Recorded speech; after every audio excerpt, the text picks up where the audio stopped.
Somewhere I Belong, Chapter 18, Camping. Isaac waited patiently for the other 5 mares to arrive outside his door. Applejack and Rainbow Dash were the first to arrive, followed by Pinky, Twilight, and Fluttershy. The morning dew was starting to shine as the sun rose. "Everyone ready?" Isaac asked. "Yep," Pinky said as the rest nodded. "Okay, Dash, since you know where we're going, then you lead the way," Isaac said as he threw his bag on his back. "Right," she said as the ponies entered the woods. Dash was in front, followed by Twilight, who had a map. Applejack was behind Isaac, and Fluttershy was bringing up the rear. The timid mare seemed to jump every time someone stepped on a twig. Isaac let out a sigh as they stopped for the 8th time.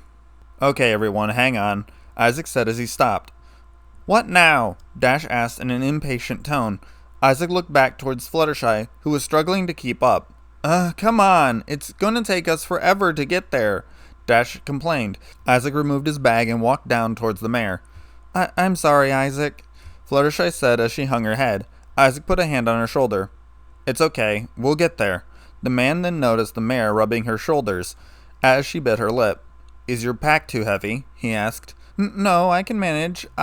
Before she could react, the human grabbed her pack and strapped it to his own. "You don't have to do that, Isaac. You'll hurt yourself."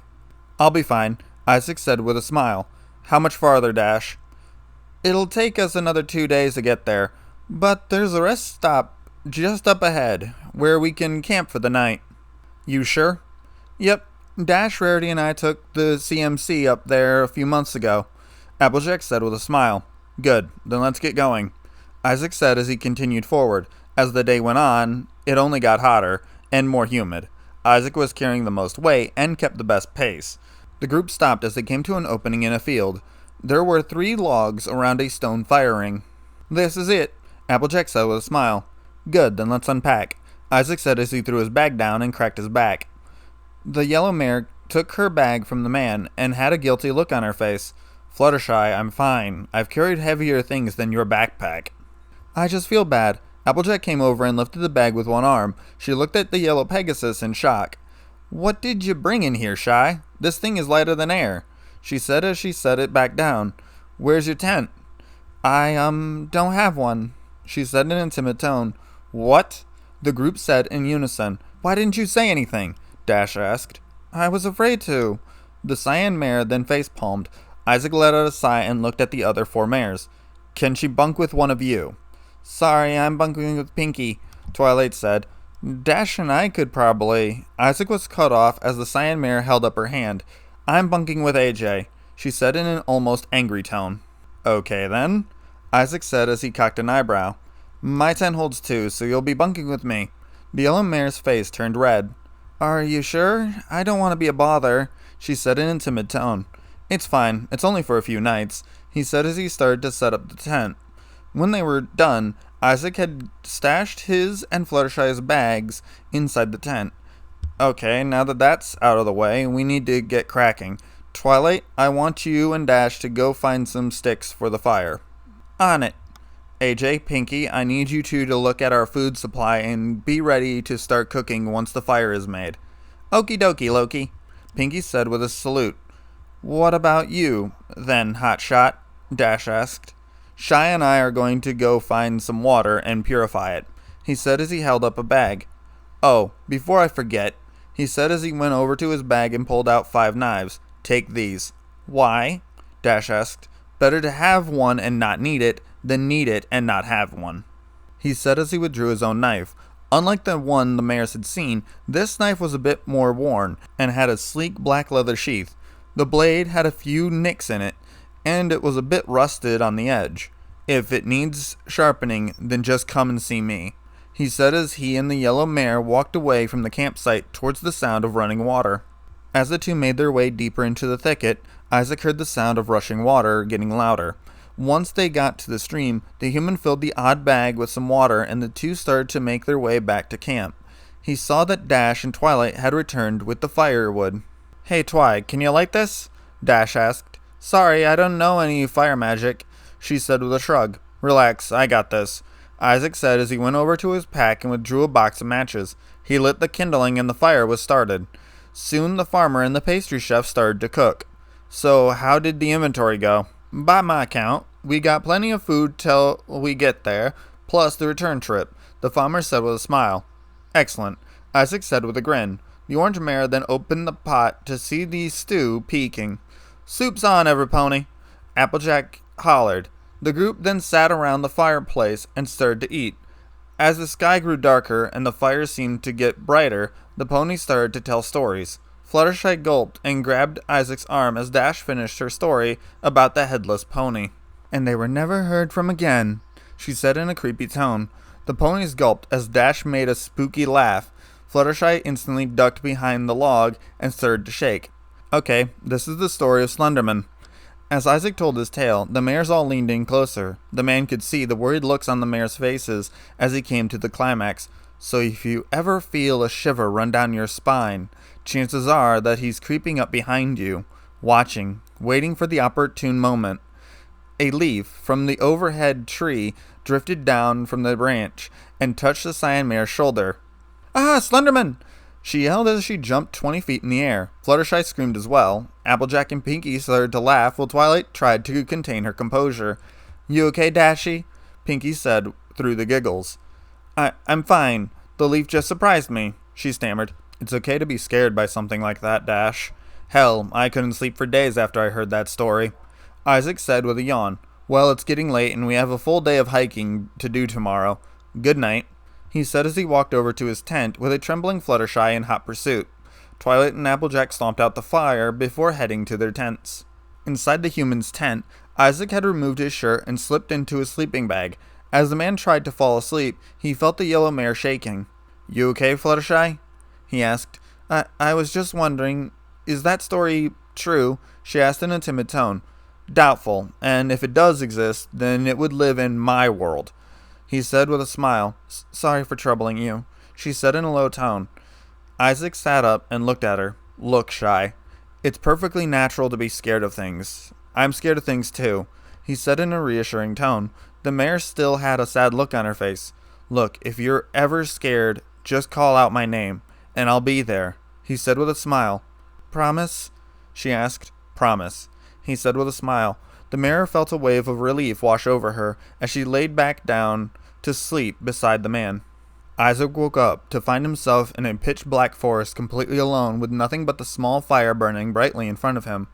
Isaac clutched the hunting knife in his hand, waiting and listening. He looked past the fire and saw a pair of yellow eyes staring at him. The man's eyes snapped open from the dream and felt something against his chest. He looked down to see that the yellow mare had rested her head on his chest. The top of her light pink hair was just below his chin. Isaac attempted to move his right arm, but felt that it was caught between something. The man slowly adjusted his head and saw that his arm was elbow deep between the mare's breasts. Isaac blushed in realizing that Fluttershy was significantly more developed than her friends. The man gulped and slowly slid his arm out from between the two soft breasts. The man gently rolled the yellow mare off his body and threw a shirt on before walking outside the tent. He grabbed his compound bow and his quiver and made his way away from the camp. He stood in front of a standing tree and aimed for the center. He drew the bow back and released it. The arrow went to the far right and missed the target. Damn it, he said as he shot another. The arrow went too far to the left and missed. The man groaned and withdrew a third arrow. The man took a deep breath and concentrated. He focused and felt something inside of him burn. As he released the arrow, he saw it fly through the air. As it hit its target, he saw the arrow pass through the tree and land in a rock behind it. The arrow was stuck in the rock, causing a massive crack in the hard surface. What was that? He asked as he looked down at the bow. The man heard something to his right. As he drew another arrow, Isaac turned to face a deer. It was a doe. Isaac looked at the timid animal with his arrow drawn. The man's hand holding the arrow was shaking as he frowned. The deer didn't move an inch. The human squinted his eyes, trying to remain focused. The man grunted and dropped the weapon. Isaac fell to his knees and cursed himself under his breath. The deer cocked its head to the side in confusion. Just go, he said as he looked at the deer. The animal backed away and ran off in the other direction. The man closed his eyes and remembered a conversation he had a long time ago. You're too soft. I didn't see a point in killing it. Whatever, you'll never make it as a soldier if you hesitate like that. Otherwise, it'll cost you your life. It was defenseless. Looks like I was right. You're nothing like... Isaac? The man opened his eyes to see Fluttershy staring at him from afar. Is everything okay? Yeah, I'm fine, he said as he stood up and picked up his bow. What were you doing? She asked in a timid tone. Practicing, he said in a flat tone. The yellow mare then saw the doe looking at them before running away. Are the others up? He asked as he retrieved his arrows. Yes, Applejack is cooking breakfast right now, she said with a gulp. Good, we'll need our strength for the walk ahead, he said as he and the mare made their way back to the camp. The man had his weapon over his shoulder and the quiver in his hand. He saw the orange mare over the fire, cooking while the other mares broke down their tents. Isaac packed up his things and started to disassemble the tent. Once he was done, he joined the mares in their meal. How'd you sleep, Isaac? Twilight asked. Good, you? Just fine, she said with a smile. Good, we'll need the energy, Dash said with a smile. How long a walk is it till the next checkpoint? I'd say 5 miles, she said with a shrug. Isaac walked over and scooped some oatmeal into a bowl. Not too bad. After we're done here, we should be able to reach it by late afternoon, he said as he took a bite from his meal. After the dishes were done and the group was packed, they continued through the forest. 7 hours earlier. Back in the town of Ponyville, a jet-black unicorn stallion with a vibrant red mane made his way through town with a large overcoat on. It was almost 3 o'clock as he approached Carousel Boutique and made his way inside to see a purple dragon stacking boxes of fabric. Can I help you? Spike asked. Yes, I'm looking for a Miss Rarity Bell, Skull said with a smile. Rarity, some stallion wants to talk to you, Spike said as he called up the stairs. Coming, she said in a sing-song voice. The stallion looked up to see the white unicorn mare with a wavy purple mane and donning a white dress. Welcome to Carousel Boutique. How can I help you? I'm looking for an odd creature, and sources say you might know where he is, he said as he withdrew the paper with Isaac's picture on it. Yes, I know him. Do you know where he is? The stallion asked. Rarity looked at the stallion and got an odd vibe from him. No, he's out of town on business, she said with a shrug. Do you know when he'll be back? She asked. No, she said in a flat tone. I see. Sorry for troubling you, he said as he turned and left the establishment. The dark stallion made his way through the small town, grumbling to himself. He heard 3 fillies talking amongst themselves. Why can't we go see Isaac again? Sweetie Belle asked. He's camping with Dash, Applejack, Twilight, Pinky, and Fluttershy, Applebloom said in a flat tone. Where are they going? Scootaloo asked. They were heading up to that rainbow waterfall they took us to a few months back, the farmer said. The stallion's ears perked up at the words. He then approached the fillies with a smile on his face. Excuse me, did you say rainbow waterfall? He asked. Sure did. Why? Well, I'm a traveler, and I'm on the lookout for beautiful landmarks, he lied. Do you know where it is? Sure do. I got a map to it back at the farm, Applebloom said with a smile. Can I see it? Sure. I know you'd hate to get lost in a place like that, the farmer said with a grin. The large stallion followed the 3 fillies to the farmhouse, where the farmer dug out a map.